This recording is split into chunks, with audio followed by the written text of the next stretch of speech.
बिस्मिल्लाहिर्रहमानिर्रहीम। अनगिनत दरूद व सलाम नबी आखिर मोहम्मद मुस्तफ़ा सल्लल्लाहु अलैहि वसल्लम और उनकी आल पर। पावर कॉरिडोर सीरीज़ की नई वीडियो के साथ शहजाद अनवर फारूकी आपकी खिदमत में हाजिर। और आज कुछ अहम पेशरफ्त हैं जी, पॉलिटिकल मुआज पर भी, और कुछ दीगर मसाइल हैं कौमी ज़िंदगी के, उन पर बात करेंगे जेनेवा कॉन्फ्रेंस की कि वहाँ पे अभी तक की क्या सूरत हाल है। और इसके अलावा एक एक कालदम जमात की तरफ से एक तहरीरी थ्रेट मौसूल हुआ था, उसके हवाले से कौमी सियासी मंजरनामे पर क्या असरात मुरतब होंगे, और ये थ्रेट जो है वो बेसिकली किस जमात के लिए है और इसका मतलब क्या है, इस पर इसको समझने की कोशिश करेंगे। लेकिन मौज़ूआत पर गुफ्तगू करने से पहले वही गुजारिश कि अगर अभी तक आपने चैनल सब्सक्राइब नहीं किया तो कर ले, और अगर वीडियो पसंद आए तो लाइक और शेयर भी कीजिए। कमेंट्स का इंतज़ार रहेगा। ख़वातीन व हज़रात, अभी तक की इतलात के मुताबिक 10 अरब डॉलर के करीब प्लेजेस यानी वादे हमें मिल चुके हैं जेनेवा कॉन्फ्रेंस में। और जो सबसे बड़ी जो रकम देने का वादा किया है वो एशियन डेवलपमेंट बैंक ने वादा किया है, ये 4 अरब डॉलर से ज़्यादा है। वर्ल्ड बैंक ने भी 2 अरब डॉलर का वादा किया है।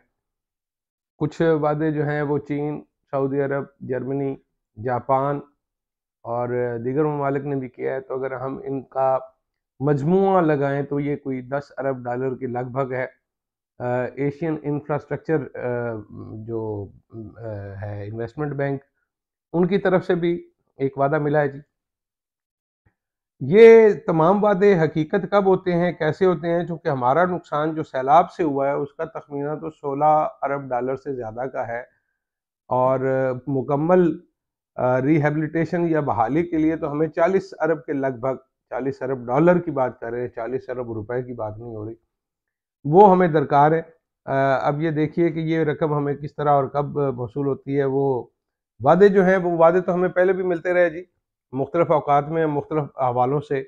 आपको याद होगा ज़लज़ला आया था उसके बाद भी। उस वक़्त तो ख़ैर अपनी कौम ने भी बहुत कुर्बानी दी और आगे बढ़ चढ़कर उसमें हिस्सा लिया।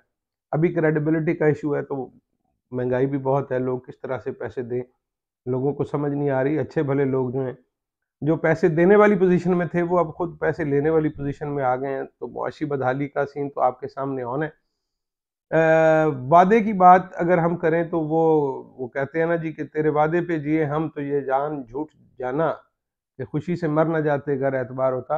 मौजूदा हालात में अगर 1 डेढ़ सेशन में हमें 10 अरब डॉलर के प्लेजेस आए हैं, ये बड़ी खुशाइंद है। और मैं समझता हूँ कि अगर ये वादे वफ़ा हो जाते हैं और इसके अलावा भी कुछ और वादे वईद होते हैं, तो हमें उन्हें सीरियसली लेना चाहिए।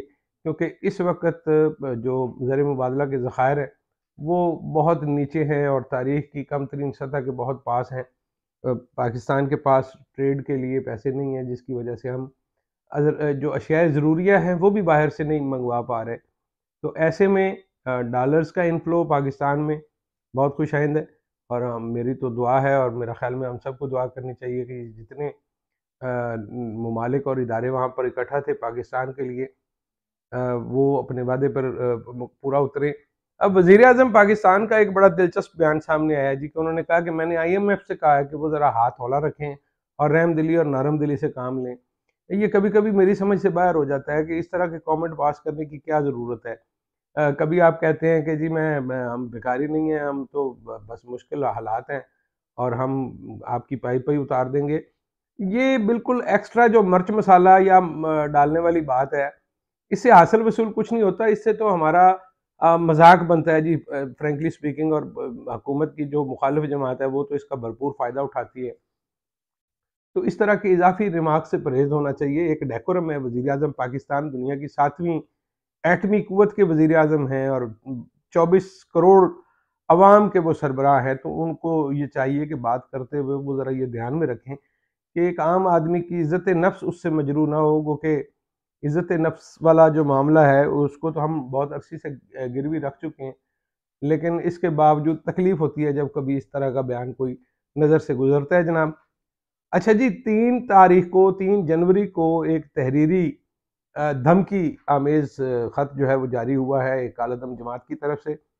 और उसमें जो पाकिस्तान की कौमी सलामती के इदारे हैं, उनको बराह रास्त धमकी दी गई है। और इसके अलावा हुकूमत में शामिल जो जमातें हैं उनको बिलखसूस टारगेट किया गया है और कहा गया है कि उनके लीडरान से अवाम दूर रहे और उनके साथ ना रहें। ये एक बड़ी अजीब बदकिस्मती की बात है जी। इससे पहले आपको याद होगा कि 2008 के इलेक्शंस में जिसमें मोहतरमा बेनज़ीर भुट्टो शहीद हुई थी और उसके बाद भी ऑन